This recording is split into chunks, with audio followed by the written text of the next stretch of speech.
হযরত বিলাল রাদিয়াল্লাহু তাআলাকে হযরত আবু বকর রাদিয়াল্লাহু তাআলা যখন মুক্তি করেন, তখন একটা শর্ত, উমাইয়া ইবনে খালফ একটা শর্ত দিছিল যে আমি বিলালকে দিতে পারি, বিনিময়ে তুমি আমাকে তোমার যে 2000 গিনি হবে তার তৎকালীন আন্তর্জাতিক বাজারে এই গোলামটার দাম হবে নেস্তাস, একে যদি দিয়ে দাও তাহলে বিনিময়ে বিলাল তোমাকে দিয়ে দেব। এতটুকু অফার পাওয়ার পরে হযরত আবু বকর রাদিয়াল্লাহু তাআলা একদম দেরি করে নাই, রাতের বেলা ছিল ঘটনাটা।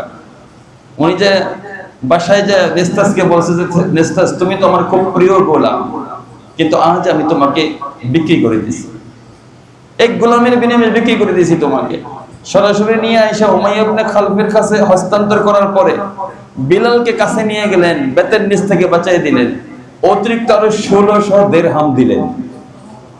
যে পাগল হয়ে গেছে নাকি, তুমি পাগল হয়ে গেছো যে তুমি এই বিলাল মোটা ঠোঁটওয়ালা বড় বড় দাঁতওয়ালা কাজ জানে না এরকম একটা বেকার বিলালকে তোমার মতো এই আধুনিক একটা অত্যন্ত আরবের মধ্যে শ্রেষ্ঠ গোলাম নেস্তাস তোমার কাছে, নেস্তাসের বিনিময়ে তুমি বিলালকে নিয়ে গেলা, তুমি কি বোকা হইছো নাকি?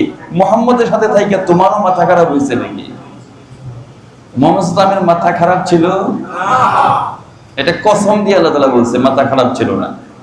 নুন ওয়াল কলামি ওয়া মা ইয়াসতুরুন মা আনতা বিনি'মাতি রাব্বিকা বিমাজনুন। আমাদের নবীজির মাথা শতভাগ সঠিক ছিল। আল্লাহ বলছে, সমস্ত ডাক্তারের স্রষ্টা যিনি উনি বলছে আমাদের নবীজির ব্রেনের কোষ সব ঠিক আছে, কোনো সমস্যা নেই। সারা পৃথিবীর মানুষ ওনাকে মনে করলে যা ইচ্ছা তাই মনে করতে পারে।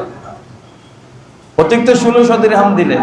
উনি বলেন যে হাইসা দিছে তুমি সত্যি পাগল হইছো? বুঝে আমি পাগল হই নাই। তুমি যদি জানতা বিলালের মূল্য কত, আর আমার যদি সারা দুনিয়ার সমস্ত সম্পদ আমার থাকতো, তবু আমি বিলালের বিনিময়ে সমস্ত সম্পদ দিয়ে বিলালকে আমি ক্রয় করে দিতাম। কারণ বিলালের ভিতরে এমন এক জিনিস আছে যেটা বড় দামি, লা ইলাহা ইল্লাল্লাহ।